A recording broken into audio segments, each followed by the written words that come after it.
بے نمازی کے گھر کھانا کھانا جائز نہیں ہے، بے نمازی کی شادی میں شرکت کرنا جائز نہیں ہے۔ اگر کسی لڑکی کی شادی کسی بے نمازی سے ہو جائے تو اس لڑکی کا بے نمازی پتی کے ساتھ رہنا جائز نہیں ہے۔ سمجھائے، مانتا ہے تو ٹھیک ہے، نہیں مانتا تو الگ ہو جائے۔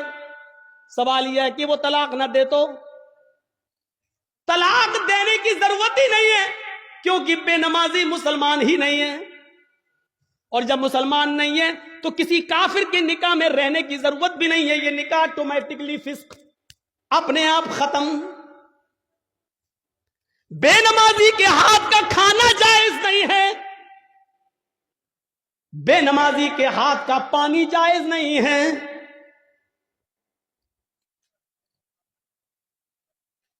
بے نمازی اگر مر جائے تو اس کی نماز جنازہ پڑھنا جائز نہیں ہے، بے نمازی اگر مر جائے تو اس کو مسلمانوں کے قبرستان میں دفن کرنا جائز نہیں ہے۔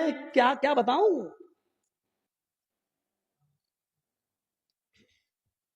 لیکن سب چل رہا ہے۔ کتنا بڑا دل گردہ ہے آج، جس کی حیثیت یہ ہو اور شادی کے موقع پر ہم یہ نہ دیکھیں۔ پوچھتے ہیں لڑکی پڑھی لکھی ہے؟ ہاں کتنی؟ قرآن پڑھی ہے۔ کتنا بڑا کارنامہ ہے، قرآن پڑھی ہے۔ اور قرآن کھلتا کب ہے؟ رمضان میں، پھر پورے رمضان تک بند رہتا ہے۔ پھر جب رمضان کا مہینہ آئے گا تب وہ کپڑے سے کھلے گا، دھول اس وقت صاف ہوگی، اپنے جہیز کے برتن روز دھوئے گی، اماں کی اور باپ کی طرف سے ملے ہوئے برتن روز دھوئے گی۔ لیکن قرآن جس جزدان میں لپٹا ہوا ہے اس کو مہینوں ہو جاتے ہیں اس کو صاف کرنے کی نوبت نہیں۔ جس طریقے سے بے نمازی عورت بے نمازی آدمی کے ساتھ نہیں رہ سکتی، اسی طریقے سے نمازی شوہر کے ساتھ بے نمازی عورت نہیں رہ سکتی۔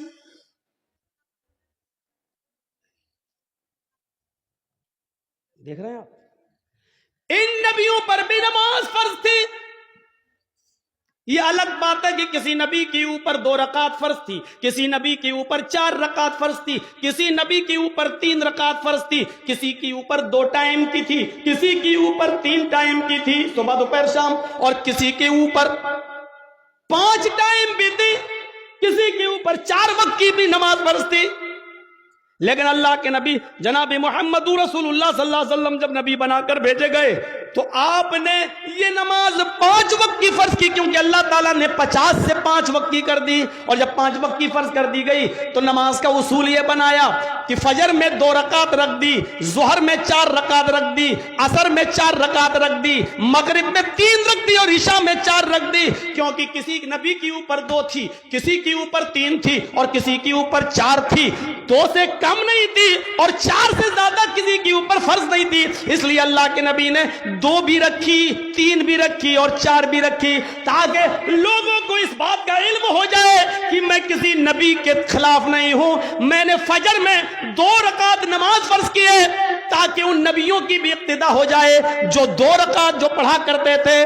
3 رکعت بھی میں نے مغرب میں رکھ دیے، کیونکہ کچھ نبیوں پر 3 وقت 3 رکعت فرض تھی، تو میں نے ان کو کی 3 رکعت بھی رکھ دی تاکہ اس نبی کی سنت بھی زندہ ہو جائے۔ اور جن نبیوں پر 4 رکعت فرض تھی ہم نے ظہر، عصر اور عشاء میں 4 رکعت فرض کر دی تاکہ اس نبی کی سنت پر بھی عمل ہو جائے۔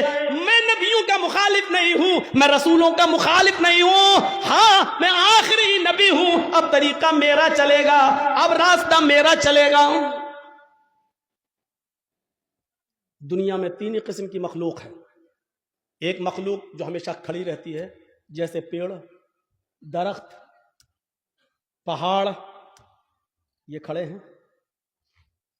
کچھ مخلوق جھکی ہوئی ہوتی ہے، جیسے بھینس، بکری، گائے، بھیڑ۔ آپ دیکھیے ہم لوگ جب ایسے رکوع میں چلے آئیں تو بالکل وہی شکل ہو جاتی ہے، اور کچھ مخلوق زمین سے چپکی ہوئی ہوتی ہے، جیسے چھپکلی، چوہا،